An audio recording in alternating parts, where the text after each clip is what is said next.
Hazak ou Baruch, Rabotai, Mazal Tov aujourd'hui, Bar Mitzvah, 13 ans, 13e jour du mois d'Elul. Et on n'a pas fait Tachanoun également. Ça veut dire que grâce au Bar Mitzvah, tous les péchés qu'on a, on ne les a pas cités aujourd'hui.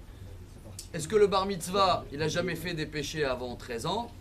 Ça, je ne sais pas. Mais en tous les cas, la page est blanche à partir d'aujourd'hui. Ce qui veut dire qu'Akadosh Baruch Hu, il nous dit, oubliez le passé, avancez. Et c'est pour ça qu'il y a un message de la Torah unique aujourd'hui. Iloula de Ben Ishraï, Rabbi Yosef Haïm de Bagdad, qui est décédé dans l'année 1909, il y a 109 ans exactement, qui était le grand rabbin des Juifs d'Irak. Et lui nous apprend.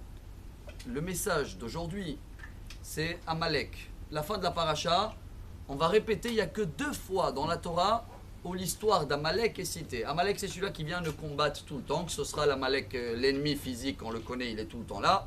Mais bien sûr que vous savez qu'il y a l'Amalek à l'intérieur de chacun de nous.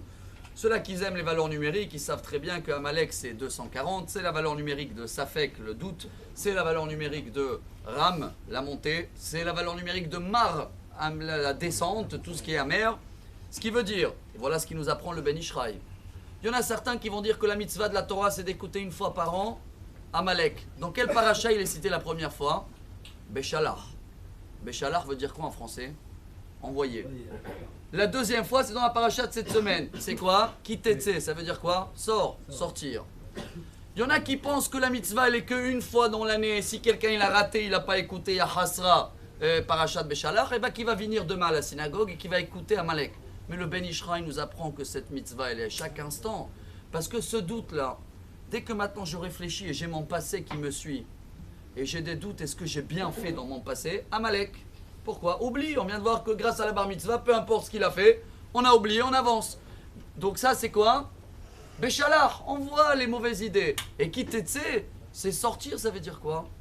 Même le futur, si je ne sais pas comment réagir, même là je manque un petit peu de confiance à Hachem.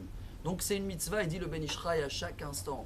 Et je pense que le message qu'on doit partager, en tous les cas cette semaine, il nous reste encore 17 jours, en valeur numérique Tov, pour avoir une très bonne année, c'est d'essayer de faire confiance totale à Hachem. Et tout ce doute-là, tout ce Amalek, le sortir, de ne pas s'inquiéter de ce qui s'est passé, ce qui va se passer. Comme il dit le Pele Yoetz, on le cite souvent, Rabbi Eliezer Papo, en hébreu ça sonne bien, je vais essayer de le traduire avant le shofar. Avar, atid, adain, deaga minayin, kum shteyayin. Maintenant on traduit le passé, le futur est jamais là. Le présent, vis-le, atchianke, bois un verre de vin. Voilà ce qu'il dit. En tous les cas, Bezrat Hashem, en espérant que Amalek va être effacé. Et quand il n'y a plus de doute, Bezrat Hashem, eh ben, tout le chemin devant nous, il va être Tov et Shabbat Shalom.